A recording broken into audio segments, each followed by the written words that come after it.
Hello, and welcome to a very special episode of Brandon's Face. My name is Jonathan Beardsley, and as always, I'm joined by my co-host and the titular face, the one and only Brandon May. Brandon, how you doing today? I'm doing well, man. How are you? I'm doing great. I'm very excited about our topic today, and that is albums of the year so far. We'll save our official top 10 list for our end of the year special, so today we're going to kind of do this by genre. So quick housekeeping notes first. And that is to please like and subscribe wherever you're listening to this. We're working on making our online presence a little bit easier to find and interact with, but until we have some more concrete information, just check our show notes in the description. You'll find links to our current Brandon's Face playlist for July, which is already full of some really great music. Vince Staples, At the Gates, Snow Allegra, Born of Osiris. That's a very interesting group, actually. Yeah, Imagine that tour. right? It's a little eclectic, man. And many more, as well as our archive playlist you can go back through. With that out of the way, we can begin. All right, so let's start off with comedy, which we kind of added to our albums of the year genre list just because a comedy album came out this year that was so fucking good it essentially forced us to. Right. And and that is Inside, the songs by Bo Burnham from his recently released Netflix special. Brandon, are you still listening to this on a pretty regular basis? It's not every day, but I still get some lines stuck in my head. Pretty much twice a week. I'll get what is it? It's oh man, I mean, there's a deep well of them. There's so many, man. But I still get lines from that whole album just kind of stuck in my head every once in a while. I'm gonna give it another listen this week though. Yeah, it's interesting. He's a comedian, but it's almost like he's slowly transitioning to borderline actual musician and artist in a way. He released a version of All Eyes on Me actually after releasing this album that he took like the speech part out of it and just released it because it really is just an actual song if you listen to it. It's kind of interesting how he's blurring the lines because I would never really go back and consider, like, even though I love these albums, like The Lonely Island, Flight of the Conchords, stuff like that, to really be like album of the year content. And I don't really think this will win my album of the year, but the fact that it's even in the conversation just kind of needed to be mentioned because that's fucking insane. It really is, and it really you can tell how much passion he has, even without watching the special, which I obviously recommend everybody do if you have not already. And even if you already have, go ahead and give it another watch. It's very well produced. You can tell that he has a lot of passion for it, and you can tell that he spent a lot of time writing and recording and re-recording and making it as perfect as he could. And watching the special, you can see all his instruments in there. And I mean, he didn't really. It's simple because it is just him, right? And I'm sure he has a production team behind him. But it not only is simple, but it kind of, I think, bred that creativity out of him, having just a handful of instruments and some guitar pedals in there. Yes, I think somebody is like, as public as he's been about his anxiety being on stage and things like that, I think working in just, although it seems claustrophobic in a way, but working and building this special in one room by himself is probably the environment in which he always should have done this because it's probably where he's most comfortable. But my thing is, I went back after this came out and rewatched all of his comedy specials. I have his first Comedy Central Presents, I have Words, Words, Words, and then I watched all of his Netflix stuff, What, Make Happy, and I rewatched Inside. And it's kind of interesting because I don't think they show it, but off of his first special, he had a few like very catchy songs that by the end of the song, the crowd knows the words to or the melodies to and are kind of singing along. But for comedy, he doesn't really want that. Like, he wants you not expecting the joke. So at the end of Words, Words, Words, his second special, he does a little encore and he does a few songs from the first special, but you could tell he's like just it's like going through the motions, you know? Yeah. And I don't think he likes to repeat himself. So that said, I mean, it's impossible not to see inside as like practice for a tour.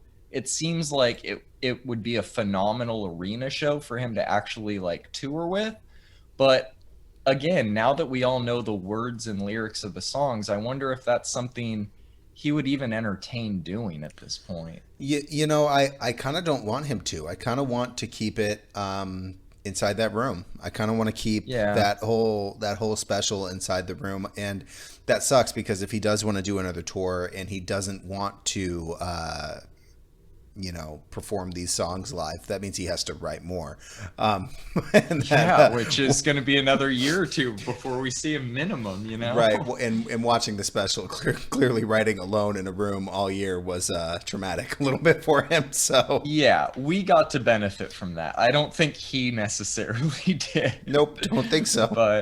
But I honestly think that the visual part, especially on Netflix, but the songs themselves, I think this is a piece of art that's going to live on and it's going to age extremely well.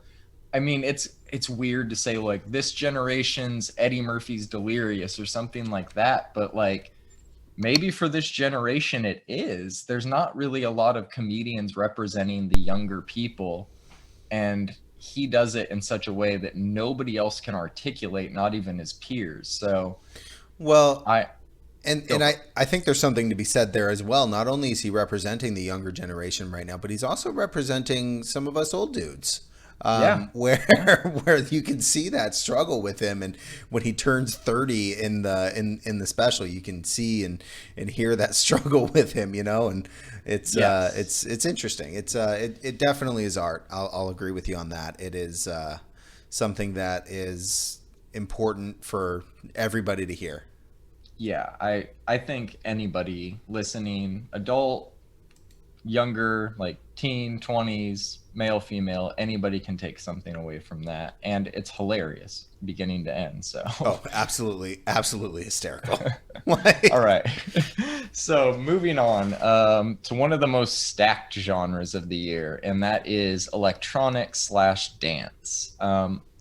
I honestly can't remember the last year that we got this many quality full length album from electronic and dance producers, especially within just a 6 month span. right. So We're I, half the year. It's only been half the year. yeah, and it felt like, I mean, back when you and I were very heavy into this scene in terms of going to shows like the early 2010s, it felt like maybe you'd get an Armin or Tiesto album every 2 or 3 years, but I don't know. It was very uncommon to get a lot of LPs because I felt like a lot of the money back then was in singles and remixes, and maybe it still is, but nevertheless, we're kind of blessed right now. And I think this is also a product of people just having a year to work on music and nothing else. So, Yep. Hey, real um, quick shout out to Tiesto's Kaleidoscope.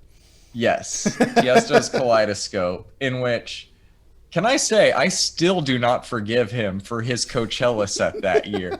Leaving after an hour to go play a hotel gig, that's just bullshit. Come on, But man.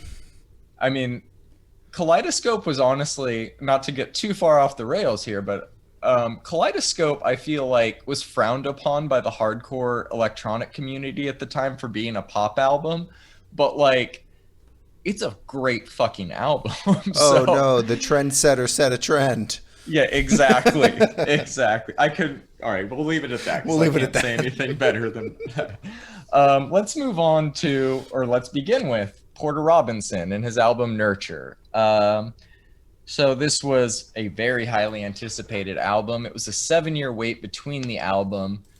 He announced this in January of 2021, and we've kind of talked at length about how long this album rollout it was. But since we last talked about it, a newer piece of information kind of came out about the recording process. And I don't know if you saw it, but a few weeks ago, months ago, what is time? Who knows? He released the track list based on the order in which he wrote the songs. And he also put when he like first started working on it and when he stopped working on it. 3 of the songs on the album weren't written until after he announced the album. So that's what took the extra year. And those songs were Musician, which turned out to be maybe my favorite song on the album, Do Re Mi, and I can't remember the third one. It might be Mother. But it's very interesting to think that, like, he had writer's block for so long that prevented him from working, and then he had so much inspiration that he literally, like, had to pause the album to get even more content into it. Well, if it is Musician, Do Re Mi, and Mother, that's funny that they all found their way consecutively on the album, right in the middle of it. Oh, that is weird. I didn't realize that at all. But Yep, yeah, 5, that's 6, and 7. crazy. Um, yeah, and Musician is kind of like, the album is a very serious album. Like, what he did here, if Worlds was kind of like this imaginary place that you went when you listened to it in your head, full of like fantasy and all of this, like, Nurture was much more of a physical, tactile album that you could like feel. It was grounded in reality, although it's very, very euphoric and ambient. And I don't know, it feels more like pop than electronic at times, but I feel like it still fits in this genre more than pop. Well, I think it definitely fits more in electronic than it does in pop because it is more of an electronic album than it is a pop album. And I'm not sure. I don't follow the charts. I'm not sure where this, debuted and fell at on the charts. If it's still on the charts, it's been a while since since it was released. But I will say that Worlds feels more atmospheric, more ethereal, whereas Nurture feels a little bit more emotional. And and while Worlds can invoke emotions based from the atmosphere that he creates, Nurture like pulls these emotions out of you. Listening to the album all at once. I listened to Look at the Sky, and I think I listened to Get Your Wish before the album dropped. I think those were the 2 singles that I listened to. And you and I kind of had the discussion as to, I just didn't want to be spoiled, right? And so when my wife and I finally sat down to listen to the album in full, I mean, we were by the end of Mother, man, we were crying, and it was just it was a really emotional roller coaster. I think his choice to leave most of the piano unfiltered and as raw as he did, I think helps pull emotions out of it. And I think that this album is out of this world good. No pun intended. It's so good. Yeah. Funny you say that about the piano, because he often like gets on Instagram Live and stuff. I know you're not on social media anymore, but he'll often hop on there and kind of sit at his piano at home and kind of show how he wrote the songs or post videos. Get Your Wish, for instance. He posted a video from like 2016 where he's just in a house playing on a piano, and it's like the early melody to Get Your Wish. And it's like, these songs come from such an organic place. Like, I think we always have this image in our head of electronic producers sitting at a MIDI keyboard in front of Ableton or Pro Tools or whatever it is that they use, and just making these electronic noises, with computer samples and shit like that. And he's so much more of I guess where the pop thing comes in is that's where his songwriting approach comes in, and a little bit of his production. And it's kind of interesting the way that you were mentioning the charts. This is one of those albums, and he has one of those fan bases to where it's like the charts don't really fucking matter, Right. Like, you can tell that's not why he's doing it. And maybe that's why he's been so successful. But it was kind of hard to see the success initially when he switched to this sound, because I think a lot of his early fan base was people that were expecting more of the Spitfire sound, like that hard electro. And there was no transition with him where it was like, I'm going to give you a few of those songs and a few of these new ones. He's like, no, this is my new sound with every project he does. And I feel like the fans that have stuck with him expect that and can't wait to see what's next.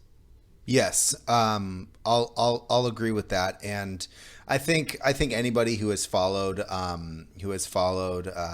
Porter Robinson's career at this point, if you're still expecting Spitfire, then don't. Like, I don't know Yeah. how else to say that. And it's funny. I don't know how. Well, and I'll ask you, how did you come across Porter Robinson at first? What Um, was your first experience with Porter Robinson? so I think it was definitely in the SoundCloud era. I had heard, man, it's hard to remember what came first. So I'd heard one of his singles, maybe Say My Name, just kind of browsing through SoundCloud, and I thought it was okay.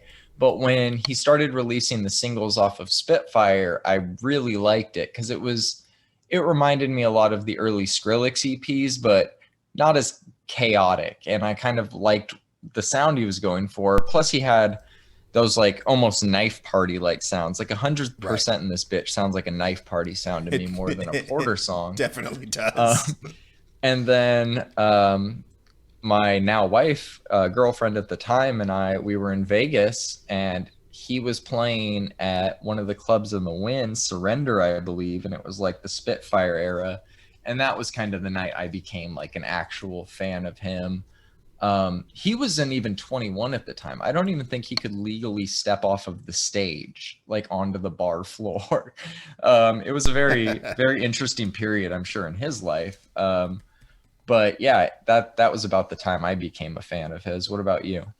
Well, I have a very interesting first Porter Robinson experience. So, I went to a festival called Audiotistic. It was at the NOS Event Center in San Bernardino, and it was in 2011, I believe was the year. Somebody can correct me if it was 2010 or 2011. I think it was 2011. And I was going to see. I was going to see his. I didn't know who Porter Robinson was, right? I was going because it was a rave, right? Nick Yeah. Catch Dubs was playing, Chitty Bang was playing. I was excited about seeing AC Slater, I believe, and I think DJ Craze was playing as well, along with like Matt Zoe and some of the pioneers of that time, right? Of that time Yeah. period, early 2010s. Flux Pavilion and Diplo, I think, were big at the time because dubstep was huge at the time. And I remember sober raving that night. I was driving all my friends. I wanted everybody to get home safely, and some of my friends, they ran off, right, and they were going to go do their own thing, and I just kind of wandered around the festival. All of a sudden, I heard some sounds coming out of the main tent. And I thought Wolfgang Gartner isn't on for a little bit. And I thought to myself, well, who the fuck is this? And I went in there and was just absolutely blown away. The music, the hard electro coming out of this tent was just it kind of blew me away, man. And it was interesting, right? And so finally the set ended. It was 35 minutes after I had got there, and I just kind of hung back at the back of the tent and watched the light show and shit like that. And Yeah. I asked somebody, I was like, who was this? And they were like, oh, this is Porter Robinson. And I was like, okay, let me look Porter Robinson up. And I think at the time I think I didn't have a smartphone at the time, so I think I wrote it down on like a receipt that was in my pocket or something like that. Such a Brandon thing to do. I mean, come on, right? And so I That's remember the looking it up original and Shazam. remember. And so yeah, man, listening to the Spitfire EP and then seeing him again, I believe in 2012 at Coachella was a crazy experience. It was cool being blown away before I knew who he was, and then so expecting that kind of sound out of him, and then moving away completely from that electro sound to what became Worlds, was interesting. I had never really seen an artist do such a 180 while still No. staying in the same genre. Hmm. And it was I don't know, man. It was neat. It's been neat to kind of watch him grow. And you are correct, when he played the Win and when he was playing Audiotistic and Coachella, I believe he was 17 or 18 years old. Yeah.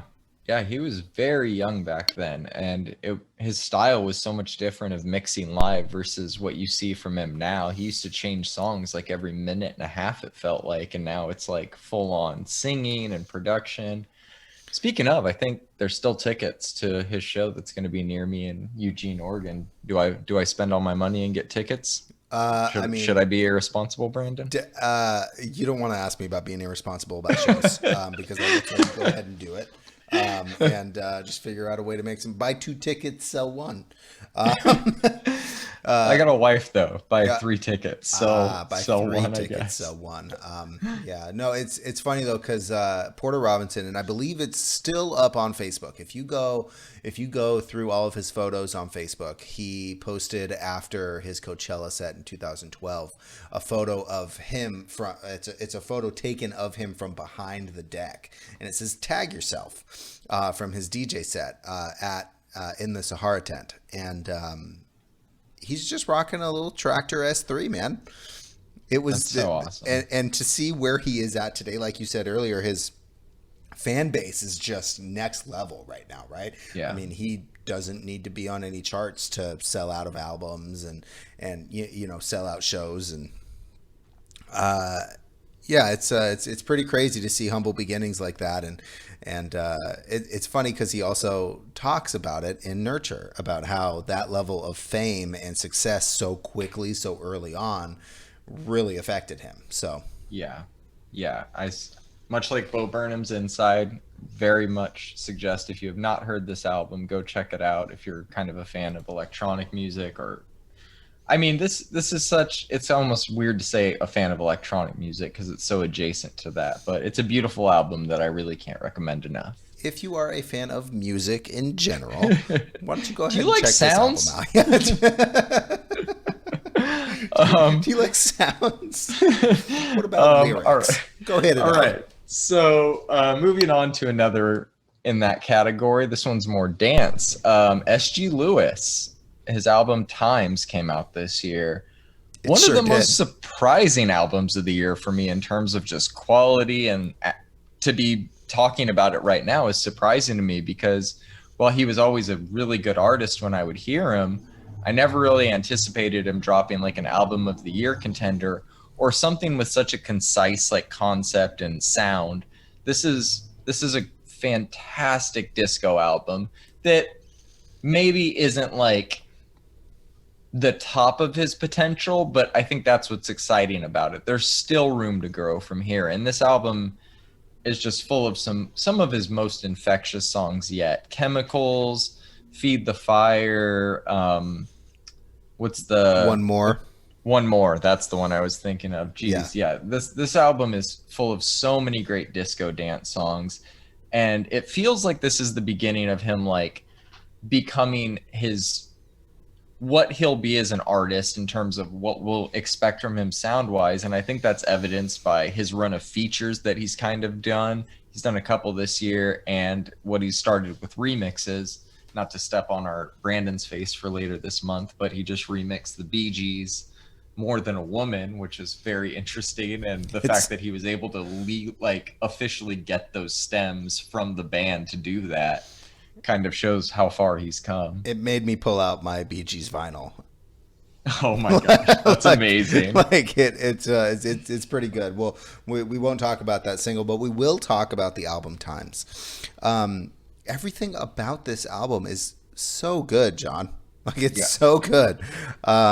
It all feels so on purpose, and I love what you said that it doesn't feel like his full potential because there is room to grow here.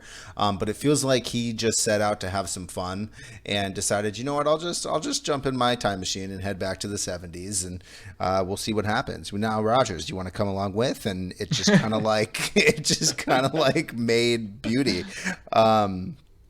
I think my standout is One More with Nile Rodgers, which is why I knew exactly what you were talking about I earlier. agree. I'm surprised I forgot the name. That's definitely in my top played this year for sure. Yeah, it's and like you said, it's nothing that anybody who knew of S.G. Lewis prior to this album being released would have expected from S.G. Lewis. He used to have this kind of subdued, kind of deep housey sound that is not on this record very, very much. There's a couple of influences, Yeah. obviously, but it's mostly disco. And yeah, And it's great. and it's fantastic. So Impact with Channel Trace is something that I wrote down after taking my second round of notes on this album. I listened to it again this morning. Impact really shows that when Channel Trace features on a song, it is not just his vocals. It is Channel Trace and SG Lewis in the studio, probably with some instruments, and they're just having fun. This whole album is just fun. And then you get to Fall, and it's like the perfect ending to just a really fun album. It like hypes you up, and then just kind of levels you out at the end there. And I fucking love this album. It's so much fun. Yeah. If not for Porter's album, it would easily be my number one in this genre for the year so far. But it's a fantastic album, and it's not going to be leaving my rotation anytime soon. No, it will not. It's great, and shout out to his parents who I have met. It was that was a fun little chance meeting. Mr. and Mrs. Lewis, come on the show. We'd love to have you. Come on the show. Let's chat. All right, moving on to another fairly recent release, and that is Gaspard Auger Escapades. So this Justice is kind of credited on it. We thought that it was going to be a Justice record, and I feel like the first single, Force Majeure, I'm not sure if I'm pronouncing that right, but hopefully I am, came out. Not French. It's no. When that came out, it felt like a Justice song, and we were like, okay, we kind of know what to expect from this. But when it dropped, it's so much different. This is like a 70s prog rock record with elements of pop rock and disco, and it goes so far over the top at times. In between Justice's first album and second album, they did a soundtrack for a fashion show, and it was in 4 parts originally, but they put it all together as a bonus track, I think, on Audio Video Disco, and it's a song called Planisphere. This album reminds me so much of that specific song and how over the top it is, how much more rock it is than really disco and dance a lot of the times, and just how much fun he can have. Like, this goes from, like I said, like you're hearing guitar and drums and kind of just nodding your head, and then it's some almost like ABBA like pop will come on, and you'll find yourself just like, like it's a completely different mood, but he pulls off these changes effortlessly, and the whole ride is kind of wild. But I love this album so far. What about you? Oh man, I couldn't stop listening to it. The day it came out, or the week it came out, I was listening to it at all times. I apologize to anybody at the Vons in La Quinta who saw me dancing with my headphones on in the produce department, but I just couldn't help myself. It's a fantastic album, and I love that you and I both hear ABBA, because there's a lot of ABBA in here. There's a lot of ABBA, while at the same time there's a lot of Pink Floyd, and in some of the same exact moments, like in Rocambole. I don't know how to pronounce these words. Sounds right. But in Rocambole, you hear both Pink Floyd and ABBA at the same time, and it is really wild to hear. And I was expecting a Justice album, but it isn't. It is a progressive masterpiece. It is. I think that this will age. I think it's going to age better than it debuted. I think that this was fun. I don't know why Justice is credited. It's probably just for marketing, like on the because if I'll be honest, I was not following Gaspard Auger when any of these singles dropped, and so if I am not plugged into social media, like I'm not, and this had dropped on Spotify, I wouldn't have seen it unless Justice was credited, because it popped up on my release radar as a Justice release. Yeah. So maybe that's it. I had some theories about contractual obligations or something, and maybe Justice can go ahead and come on our show and discuss those things. I would love it. But yeah, this album is great. It is. Casablanca is great. Vox is great. I love how I love how all of the chords kind of progress and ebb and flow, and you hear just it feels organic, like it feels really natural while also being a dance album, because it is very much a Yes. dance album, but it isn't a Justice level dance album, style dance album. I agree. I agree.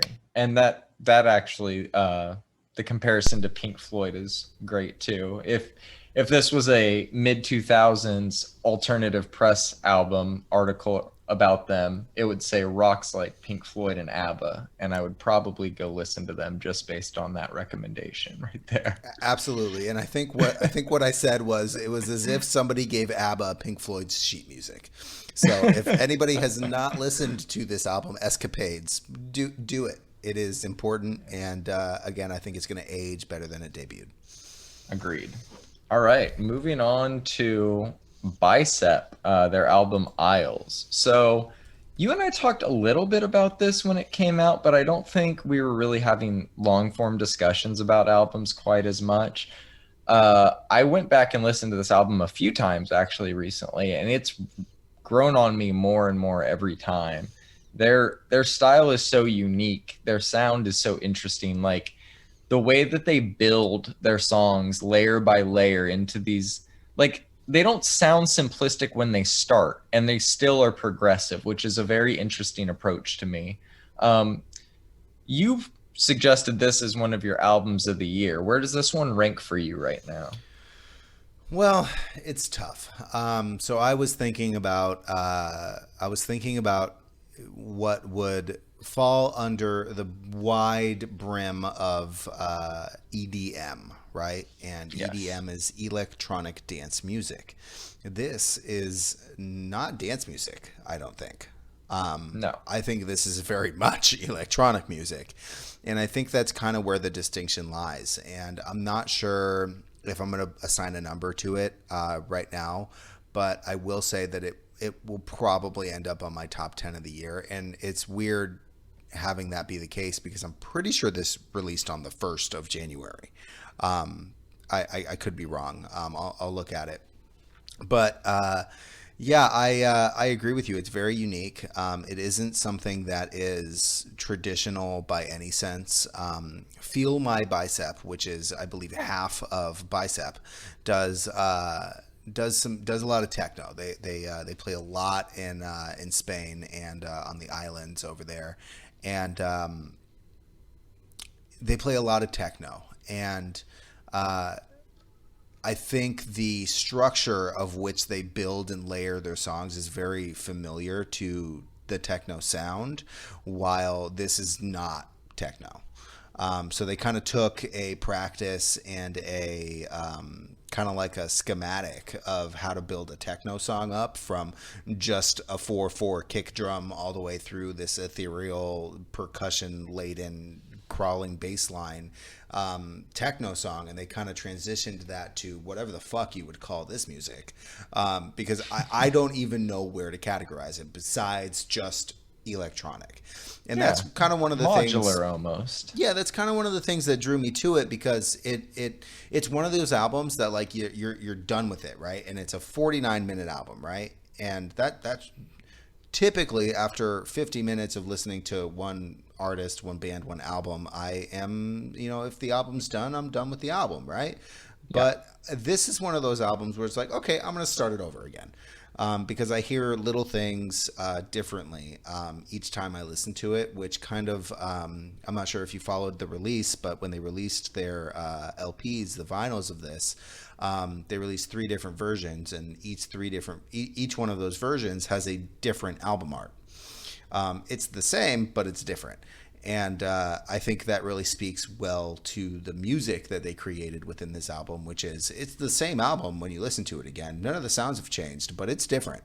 And it's, I don't know, I thought it was really unique. And it was, I think, the first album I threw on my albums of the year list this year. And it's a good one. Yeah, it is great. I will definitely probably give it some more spins this year. I don't know if it's going to make my final cut, but I do appreciate them, and I'm definitely watching them more going forward. Good. I'm glad. So Uh, Album we won't really talk about, but honorable mention, Zoo, Dreamland 2021, kind of just came out and took us by surprise. I think that it falls off after the first half of the album quite a bit, but I think this is the best he sounded in maybe 2 or 3 years. So just wanted to give him a quick shout out. Yep, absolutely. Quick shout out. I like the album, so we'll call it that. Yeah. All right. Next up, we have hip hop. Well, we've had a handful of really good releases this year that we'll talk about shortly. We've had one great release so far that I'd like to lead off with, and that is Call Me If You Get Lost by Tyler, the Creator. Last time we talked about it, you really, I think, had only spun it once. And, I think your first reaction to it was kind of like mine. It's a lot to process on that first listen, Very because you have to chaotic. adjust to the format of the album. And then once you kind of get past, like, it's not a Gangsta Girls mixtape, it's an album that's a concept album for one of those, I suppose, with the trappings of a Gangsta Girls mixtape. But once you kind of get past like the non sequiturs and the DJ drama tags and all of that, and really just listen to his lyrics and his production, he sounds at the top of his game. I don't know if it's my favorite Tyler album, but I feel like this 3 album run that he's had since Cherry Bomb, Flower Boy Igor, and now um, this one. Why am I blanking on the name? Call me if you get lost. Call Me If You Get Lost. Um, I just think that this album is really already cemented his legacy. And I want to kind of ask you, how do you think it stacks up against some of the other great 3 album runs? We'll go kind of, you can think Jay-Z, Blueprint 1 and 2 and Black Album, Kendrick, his last 3 albums, From Good Kid to Damn. I would say J. Cole's first 3 albums. You could even go like Mac Miller's last 3 Living albums were really good. Where do you think Tyler's at right now in terms of being the greatest? Are we not going to mention Lil Wayne's Carter 123? You go back and listen to Carter 1 a lot? I actually do. I actually do. I like it. It doesn't surprise me. All right. So, look, you're right. The first listen through this album, DJ Drama and Gangsta Grills, that producer tag, just, oh man, every time I heard that producer tag, I cringe. It's just not my jam. But if you can get past it, this is a phenomenal album. Where does it stack up as far as the great 3 album runs? I think it's one of the better ones, man. I can't say it's better than Kendrick because Good Kid, Mad City, To Pimp a Butterfly, and Damn they're very good albums. Although I'm not overly excited about To Pimp a Butterfly, but Tyler the Creator doesn't really fall within the same category as these guys for some reason to me. He is so different. So you hear Flower Boy and you hear Call Me If You Get Lost. Those are 2 albums where he's rapping, right? But they're wildly different. And the same with Igor. I mean, you hear Igor, whatever you want to call it. He's not It's rapping. a pop album. It's a fantastic pop album, Yeah. in which he really got out of his comfort zone and got out of his own skin and really just blew everybody away. I don't think anybody was expecting what he did, and he did it.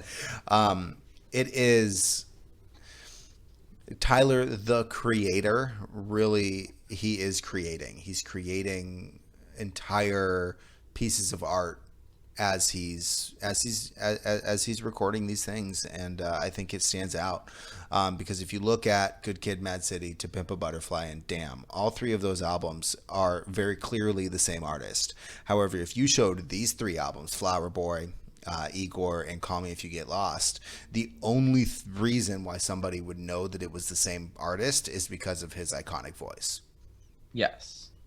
Yeah, completely different styles. And it's really crazy that they're so different in terms of production too, because he's the one producing all of these albums, and then he writes, produces, and does it all in its entirety. He did get another #1 on the billboards with this. This is personally Congrats. my overall album of the year at the moment. We'll see how things shake out. It's it's very cool to see what he's blossomed into from where he started, and just the maturity and the growth in terms of like how far he's come as a musician. Like you can really hear his DNA on these beats and like in the bridges of these songs. And I don't know, you can just tell he's so good at the craft right now. It's like watching Dave Chappelle do stand-up comedy. Like he's just clicking on a level, especially visually. Like the visuals that he's been doing with this album are just as creative as all of the songs. And I just think we all need to keep appreciating what he's doing and where he's at, because these runs, the artists we were just comparing his 3-album run to, these are not common. These are very special people, and you Right. need to appreciate them while they're at the peak like he is now. So, Well, and I think to your point, he's always cared so much about aesthetic, and yes. he has always delivered upon his passion for aesthetic.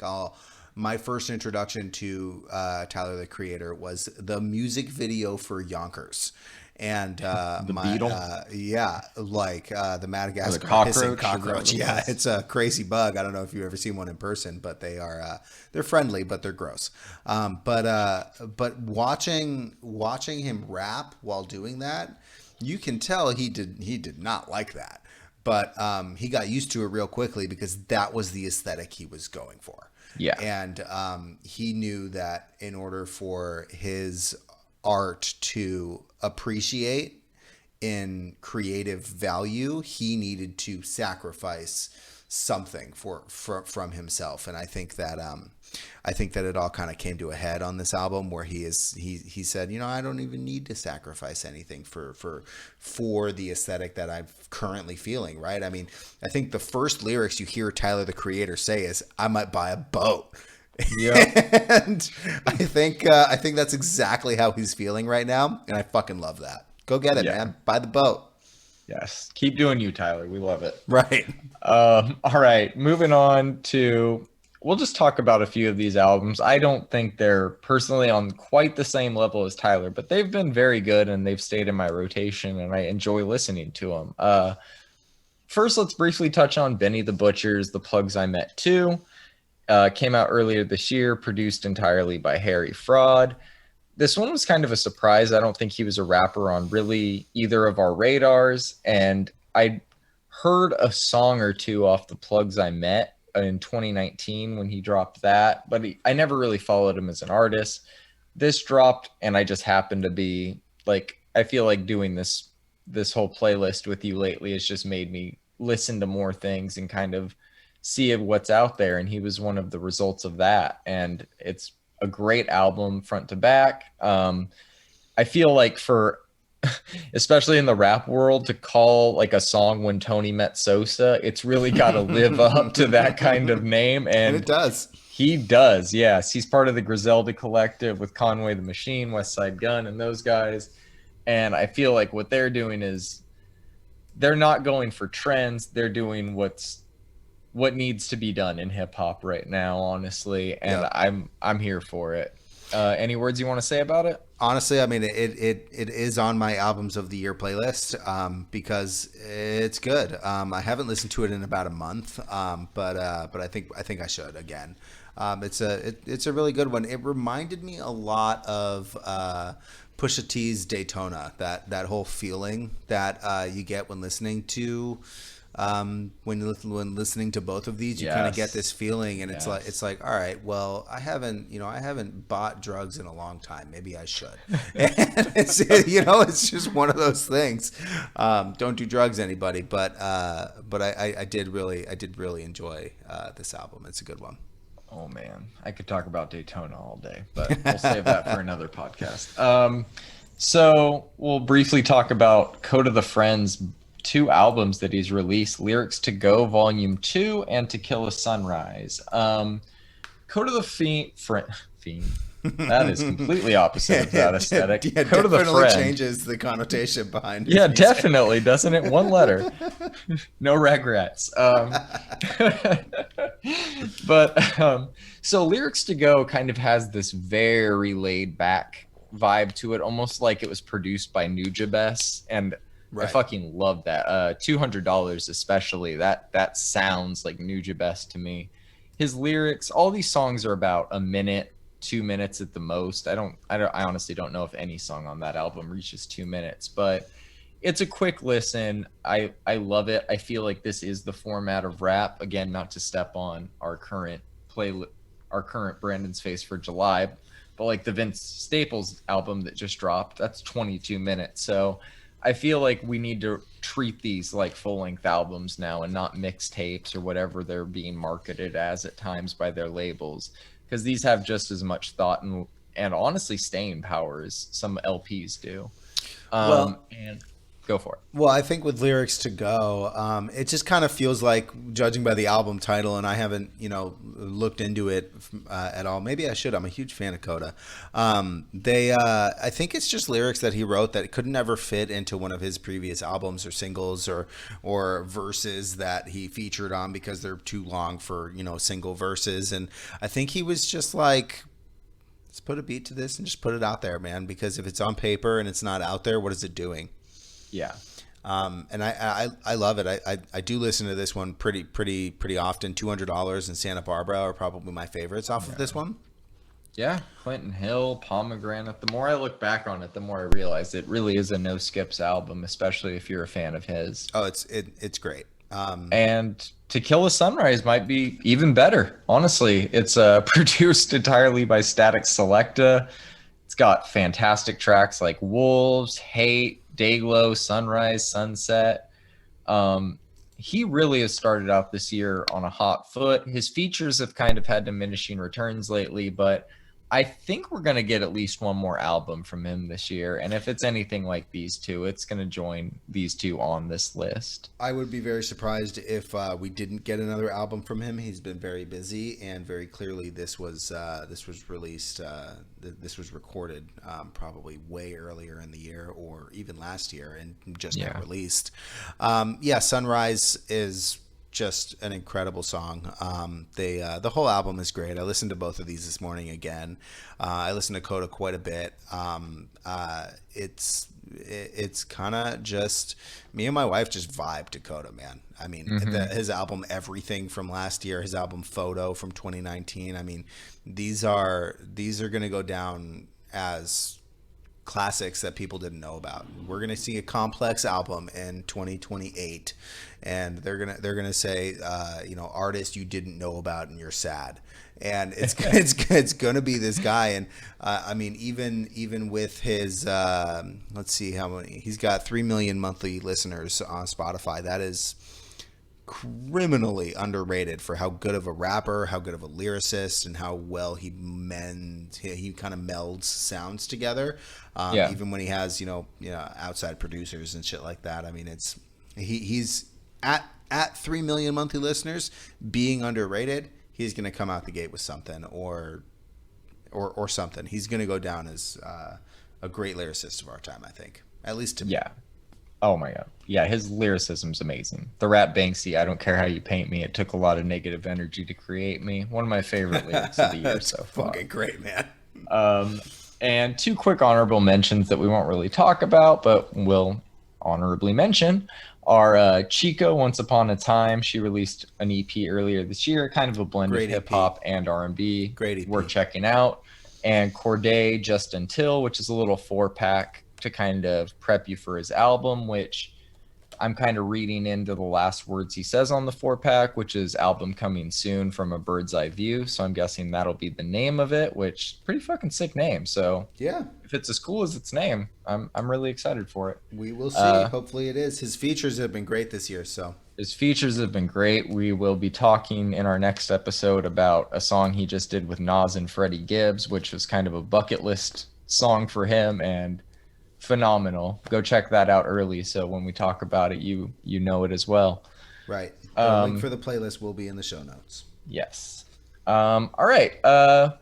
Let's move on to pop, which we won't spend too much time talking about. There's been one prominent release so far this year, and I'd say that's Olivia Rodrigo's debut album, Sour, which has been at or near the top of the Billboard chart since its release in May. she kind of took the pop world by storm, getting a lot of comparisons to Taylor Swift's quick rise to ascension early in her career. And I could see the parallels. Taylor was actually retroactively given a writing credit, I think on Deja Vu, and has one on One Step Forward, Three Steps Back, but she didn't actually do any writing for the album. Those songs interpolate other melodies from some songs of hers from the past, so she just got a I slight see. credit for them. Yes, but I guess Olivia did do most of the songwriting on this album, and it's pretty exceptional. It honestly, maybe it's just the way some of the rock heavy songs are, but it reminds me more of like if Hayley Williams were to have gone pop versus being in Paramore. Like this is what I kind of think she would have sounded like in a weird way. What do you You, think about that? you know what's funny, man, is my wife actually told me that there has been large amounts of comparison to Olivia Rodrigo's album and Paramore's first album. Yeah. And I think that that comparison stands on its own 2 feet very well. When you think about look, I think lyrically they're very similar. Style wise, they're not similar at all. And I like that. I kind of like that Olivia Rodrigo can be the Paramore of this generation, because Olivia Rodrigo is doing what Paramore did, and is supporting this generation with lyrics that will probably stand the test of time because they are real. Yes. They're real. They're raw. They're emotional. They are childish while being mature. They are mature while being childish, and it's a good album. It's a fantastic debut. And I kind of don't like the comparisons to Taylor Swift, at least musically. As you know, I am a Swiftie, and that I don't know, it rubs me the wrong way a little bit, man. I think Taylor Swift is. I think she's a beautiful songwriter. I think there's room for multiple girls at the top. I don't think Right. I hate how like when Megan Thee Stallion or Cardi B came out, it's always like, is Nicki Minaj still the? It's like, why can't there be more than one? You know, like Exactly. this is fucking stupid. And but just to go off the rails for a minute, I don't think Nicki Minaj is ever credited really as the greatest female rapper of all time, and she unquestionably is. It's just blasphemous that this isn't like a universe. Like, what girl in the world could out rap her? None of them. Like she Yeah. is insanely talented, and while she veered very much into pop at times, like that girl will cut your fucking head off lyrically in a heartbeat. For sure. Um, No, I'll give you that. um, and I guess speaking of her, our honorable mention for pop will just be Doja Cat. We won't really talk about her album. It's fine. I feel like the album's as good as the features on it. I feel like she's a very talented artist with a lot of potential who can go between pop, hip hop, and R&B pretty effortlessly. I don't feel like this album had enough of a like cohesive concept really to like be a serious contender for album of the year. But I Agreed. thought it was good. I thought it was Um, good, and I kind of didn't want to like it, but I did.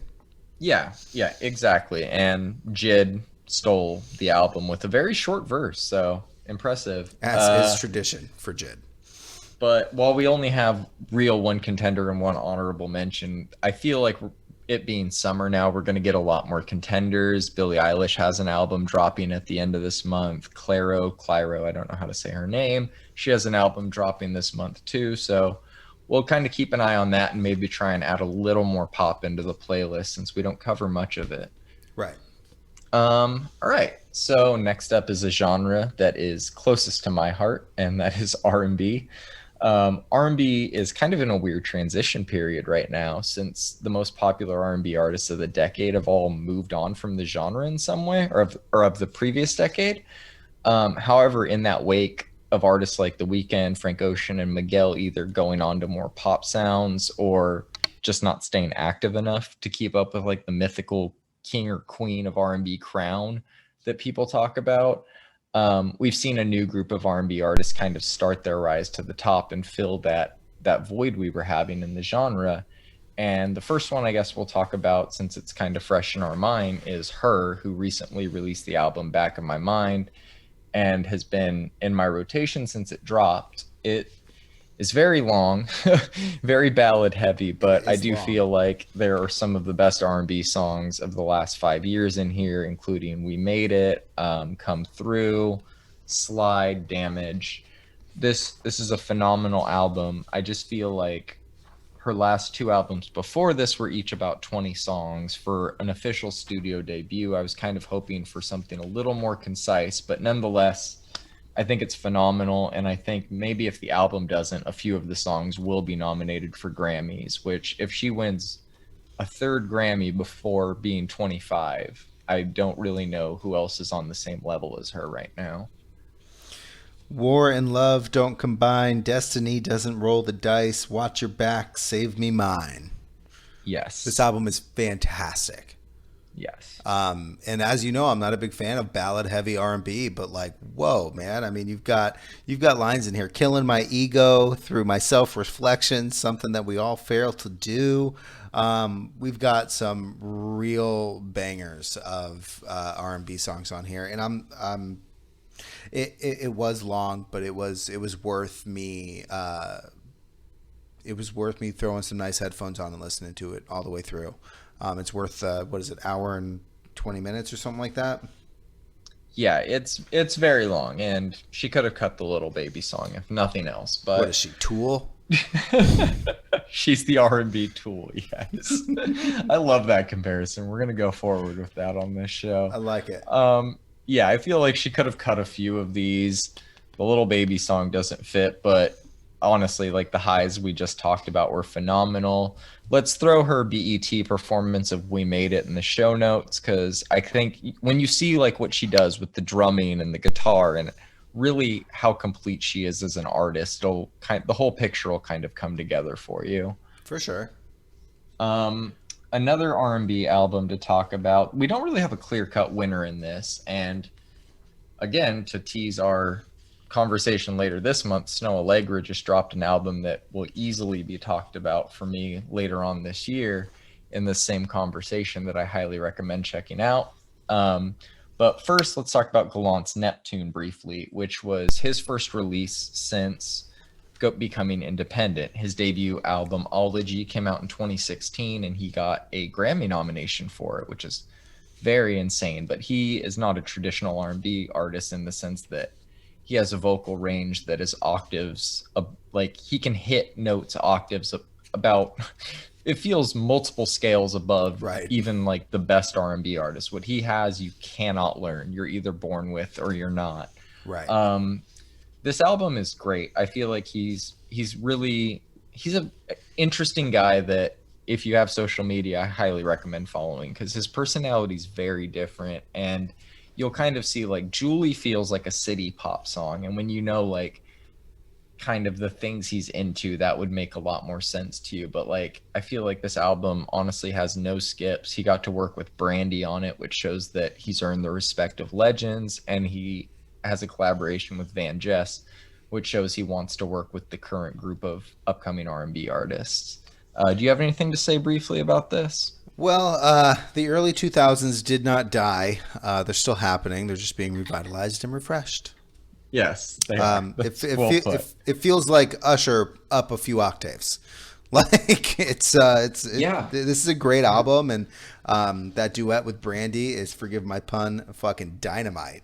And it's good. You know, it's funny. I was watching the pop documentary on Netflix. I don't know what it's called right now. Is it called like Now That That's what I call pop or something like that? I don't know. Something like It's a good documentary. But there's an episode on Auto Tune and T-Pain, and there's a scene where T-Pain's really sad recounting this scene, and it actually says he can point to where his depression started was when Usher called him to his seat on an airplane and said, "You kind of fucked up music for us, bro." And it's funny because no, like just stay relevant regardless of what else is relevant, man, because Gallant's doing it. Yep. Like, I mean, this is beautiful music. It's a great album. It's the he has a poetic nature to his lyrics, the organic range to his voice. Like you said, you can't learn this shit. It's you're born into it, and the production level for a 28-minute EP slash album, whatever you want to call it. I mean, he commands my attention when I listen to him, and I'm not even a huge R&B fan. Yeah. That's a big deal. That story has, been kind of getting out there lately since that documentary came out. And T-Pain, honestly, has been just in the news a lot lately. Did you see his DMs thing a few weeks ago? Not on the Insta, bro. So he apparently never knew that, like, if you weren't like following somebody, that their message goes to a request folder. And he had never checked his request folder, and he had messages from like all sorts of celebrities in there from years back. And he was like, oh my God, like I never saw it. Like he missed opportunities because of this. And so like, I think he started a podcast and like started talking about it. But yeah, it's pretty hilarious. Like, but I feel like people are just kind of giving him his flowers now. Honestly, when he did his Tiny Desk, which I think is the most played Tiny Desk in history at this point, and it's easily the most talked about, he put to rest anything about the auto-tune being the reason he was successful. That's where the sound was going. Kanye was using auto-tune too. I don't understand the direct shots at T-Pain. He was using it in a fun club way. That's funny. I feel like Usher lost fans when he switched to more of a club sound. Just because there's a new trend doesn't mean you have to chase it. Right. Let them, back then it was let the music videos roll onto and off of MTV and VH1 and then continue doing your thing silently. And then when you have a hit, you have a hit. Did you watch this episode of the documentary, John? I have not. I saw the clip though. I saw that clip. That's funny though, that you mentioned that Kanye was doing it and people were doing it before T-Pain. Cher. Yes, famously used autotune for the first time. That whole episode is on autotune. I highly recommend watching it. It's very good. The whole series is great. I think we still have a couple episodes to watch, but I'll check that out. I think you should. It's funny because I don't know. I enjoyed it, but not to get too off track. People can still do what they want to do and have passion with it and succeed in one way or another. I don't think Gallant is anywhere near as popular as Usher is / was. But sadly, no. I mean, should be. Again, this sounds like Confessions, and it's just octaves higher, and he does a kind of a better job. Where Usher's at now lyrics is not where Gallant's at now, and Usher still has this vocal talent. It's the game caught up to Usher in a way, and Usher kind of lost his identity. But people like Gallant are filling that void for us, like '90s, early 2000s R&B fans, which is good. Let's get it. Keep it up. Couple honorable mentions here. Georgia Smith's "Be Right Back" EP. You and I both enjoyed that quite a bit. Great EP. Yeah, Addicted and Gone, both of the first singles that came out. I highly recommend checking those out. Gone is one of my favorite R&B songs of the year. Another honorable mention, Tone Stith put out the Fuck With Me, kind of abbreviated to FWM EP. Yep. That one I only recommend if you're a big R&B fan, but it's got some great songs on there. All right, so on to our last genre and the one with the most contenders, which I imagine this category is going to have a few albums that are maybe have a real shot at becoming your overall album of the year when 2021 is over. And I'm excited to hear you talk about them a little bit. And quick side note before we get into this genre is going to be rock. And rock can be a very misleading genre name for some of the bands we're going to include in this category. But because rock just encompasses more subgenres than any other one that we cover. But for the sake of brevity, we're going to cover everything from metal to emo to indie in this category. So let's start off with Fortitude by Gojira. You want to start us off with this one, Brandon? What an album. I have listened to this album probably 25, 30 times since it came out. It's just fucking amazing. I've been a Gojira fan for a minute, and obviously not their whole career, although I kind of regret not knowing who they were when they put out like from Mars to Sirius. But after Magma that they released in 2016, I started diving into them, and holy shit, this band is fucking awesome. I kind of expected this album to be a little not as heavy as it was going to be, and it Yes. blew me the fuck away. I mean, Amazonia, is that a fucking didgeridoo on a metal album? Come on, man. My favorite song on the album too. It's so good. It's so good. You've got Newfound, which I think is my favorite song on the album, just because of those. It's got those early 2000s bass drum with the guitar and the bass just grooves. That's just like you. Oh man, get at me. And it's funny because there's a lot of bands in the heavier side of the scene who are using triple bass pedals nowadays. You look at bands like Despised Icon and Rings of Saturn, and bands like that on the heavier side of the spectrum, and they don't quite. It's like they wanted to use a triple bass drum to get heavier, but it just doesn't sound as heavy as something like a simple double bass drum does. The drumming on this album is fantastic. It's just incredible. It is. This will more than likely be in my top 10 overall. I bought the CD. I rock it. Like I listen to a song from this album every day. Is this your number one right now? If you had to pick, I know so. you don't have to officially, but yes. I think so. I think it's my number one right now because it just is. It's just exactly what I needed from Gojira this year. Yeah. Yeah. This is, man, we'll probably get into what my number one is, but I don't even think my number one is better than this album. I just think that it's more like my style, I should say. But in terms of rock, but I love this album.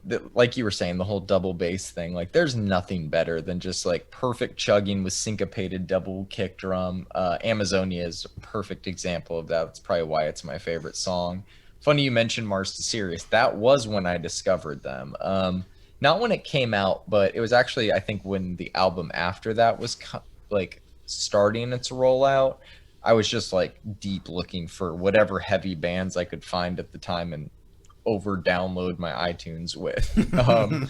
And they were one of them. And I remember From Mars to Sirius just blowing me away. But I kind of like fell off following them a little bit in the like mid 2010s. And I'm glad they're back like on my radar. Unfortunately, their tour with the Deftones just got postponed. So any hope of seeing them live won't be happening until at least 2022. But that just gives us more time to save some money, I guess. Yeah, they're playing the Greek Theater in Los Angeles, and I really like that venue. And to see a band that is so incredible there, and I'm talking about Gojira, not Deftones, at the Greek, I think would be pretty cool. But still on the fence about whether or not I'm going to buy tickets. Don't sleep on Deftones, bro. They're pretty good. I won't sleep on them, but I do enjoy Gojira a little bit more. When I saw them in San Diego with my wife, their encore was sick. Well, one, they did The Messenger, which was pretty cool because I mean I was really into Tool at that time, and so that was awesome. But they closed with some Rage covers, and yeah, awesome. His screaming live is just phenomenal. But yes, that's going to be a great tour. I recommend anybody who can get tickets to it, definitely check it out. Next up is another, maybe one that might creep up above that for you, and that's Modest Mouse's The Golden Casket. How much have you been revisiting this? Not much. I've listened to it maybe 3 times, and with Modest Mouse albums, I kind of like to sit on them. A lot to take in. There's a lot to take in, and I don't want to over inundate myself, but I did listen to it like 4 times before, maybe 3 times before you and I sat down to discuss it. And it's a very good album. It's art. Yeah, it's so hard to break this one down, you know? I mean, I did a, I sat there and kind of dissected each song. And man, just The Sun Hasn't Left is such a beautiful song, filled with just so much hope and light, and the way Isaac can paint pictures using metaphors is so special. Um, you talk about iconic bands, and these guys need to be up at the top of that conversation. Just lyrically iconic, musically iconic, instrumentally iconic. I mean, it is, the list can go on. Yeah, they're of the highest quality. They're up there with like Radiohead and Arctic Monkeys for me in terms of like how high the expectations are when they release a new record and how they live up to it almost every time. I don't really have much to add to what you said. I think this is a great album. I think, much like you, I'm kind of letting it slowly grow on me over time. I do think some of these songs are going to be phenomenal live once they hit the road. But yeah, so that one's a great one. Definitely worth checking out if you haven't heard it already. Moving on to another contender, which was kind of a surprising one, Group Love, This Is This. But this album fucking rocks. It's so good, man. I wasn't following them that closely before you put it on our playlist earlier this year, and I was blown away. Prime time right away. You hit play on that right song, off the bat. and the energy of the album is set. Like the Right off the entire bat, tone. man. Yeah. Still might be my favorite song on the album, but it only goes up from there. You got Deadline, which is just a phenomenal song. You got Shake That Ass. You have so many great songs on here. It's interesting that this is like in the same category as Gojira, but like I said, rock is kind of an all-encompassing term, even though they're more in like the pop rock angle of the world. I feel like they bring it just as heavy as any other band, just in their own unique way. How are you feeling about this album a few months after its release? So I listened to it, I think 2 days ago, and again yesterday, again, and it's been in my rotation. But God, this album is so much fucking fun, man. This album is so much fun. It is just pure, unadulterated energy and joy. And I've been following Group Love for a while. I want to say since 2012, since after they put out Never Trust a Happy Song, and been a fan of theirs for forever. My wife has actually met this band at a festival. We've seen them a couple of times together, and they are very, very good. Yeah, this album's great. Yeah, this album is fantastic. This band is fantastic, and it's just fun. You know, Oxygen Swimming, Shake That Ass. There are no songs on this album that I dislike. It's a non-skip album. It is 33 minutes of just fucking fun. And yes, that's what indie pop rock should fucking be. It should be, yes, it should I be agree. Fucking fun, man. And this is just fun. And this was also a shock drop. We didn't get any singles before this album.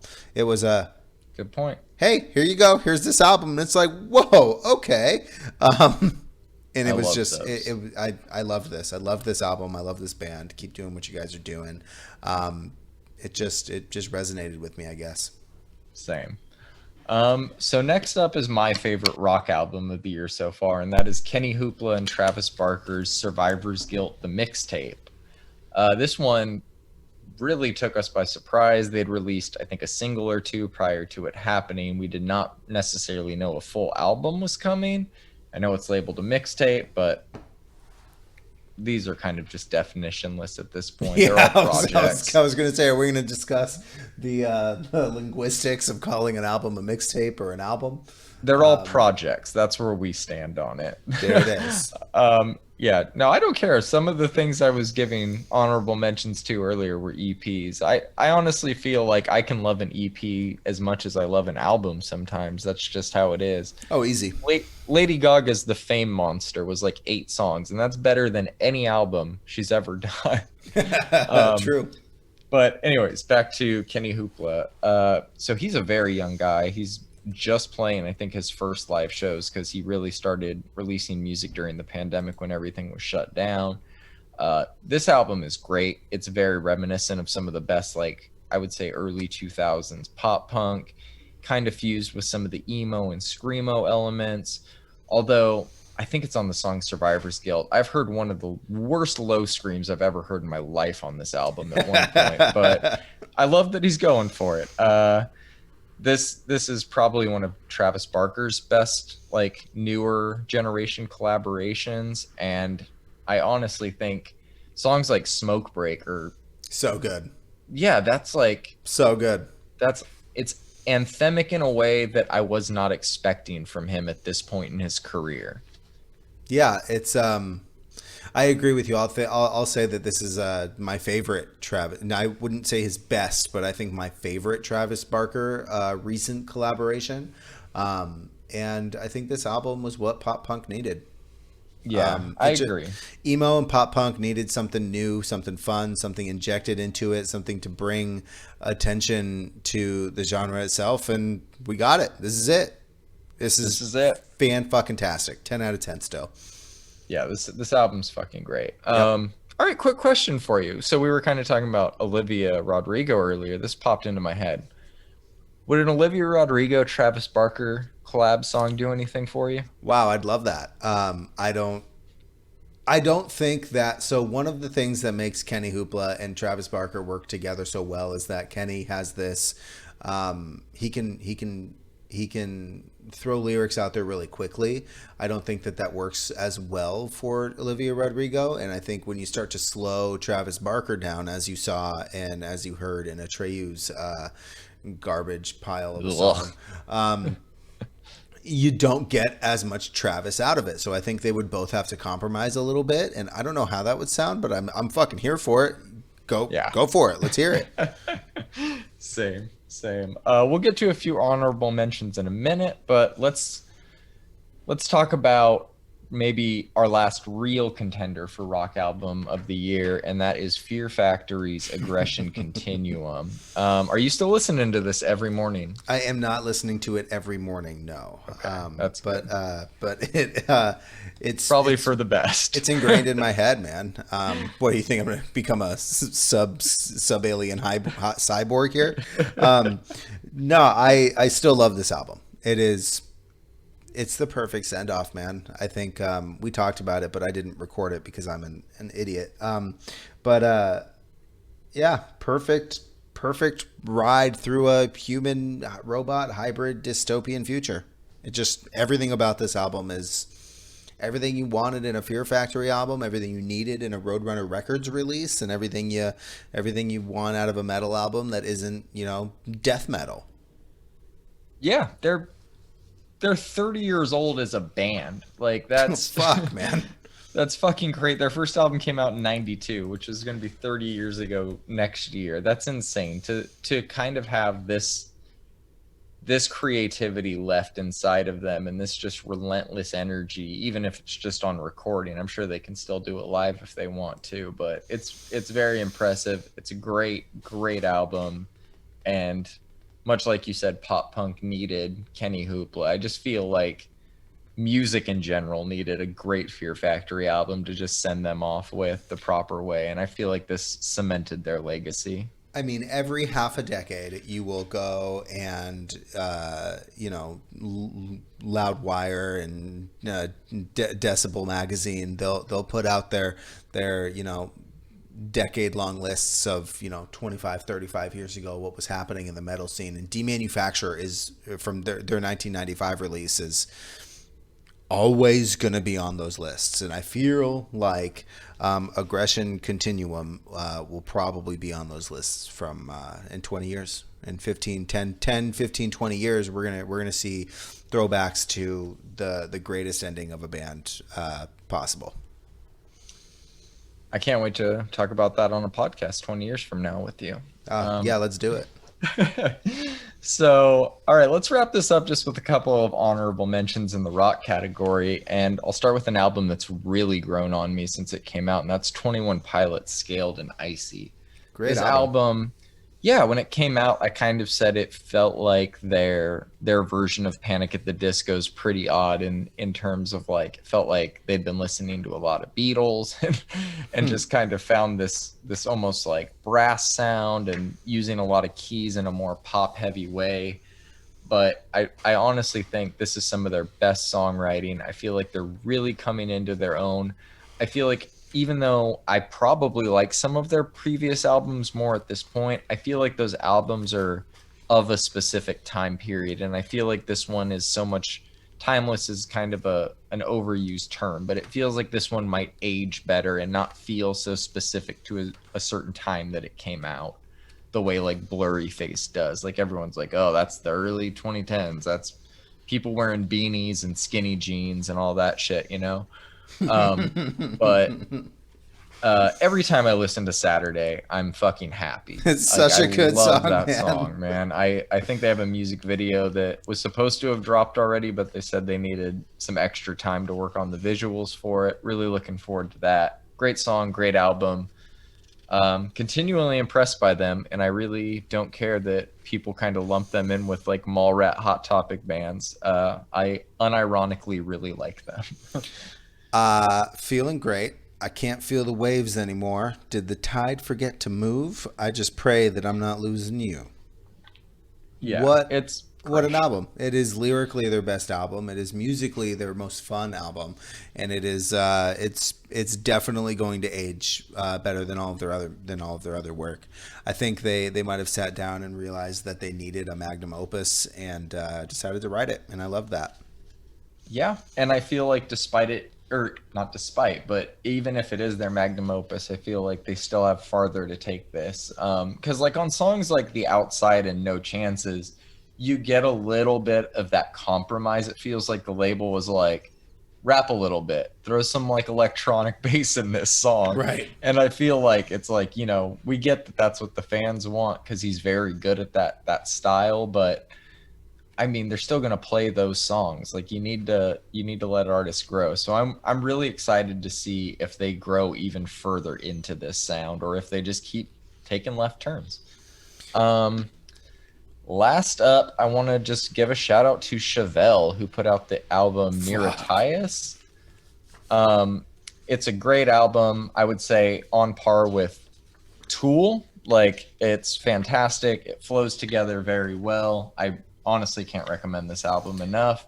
It's not going to be up on the same level as Gojira for me, but this was punching way above its weight, and I'm very impressed by it. What about you? Yeah, it's it's a fantastic album, and it's funny because I remember going to Aftershock in 2019, Aftershock Festival, and they were playing, and we had all heard the Red and stuff like that from Chevelle, and they just kind of fell off the wayside for a lot of people, and tell me if that's not the case for you guys in the comments, but yeah, I mean, they kind of just fell off the wayside for me. And then I saw on one of the forums that I find some new music on, somebody had posted Mars Simula, and it was all over from there, man. The album just blew me away.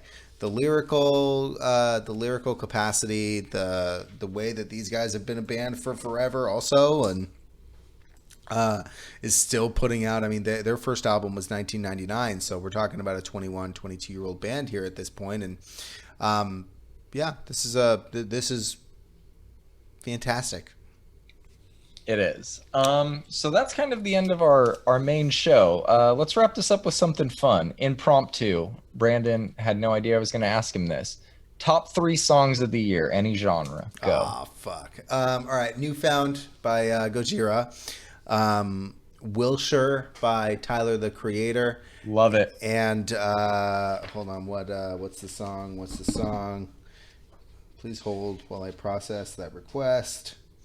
Um, it's gotta be.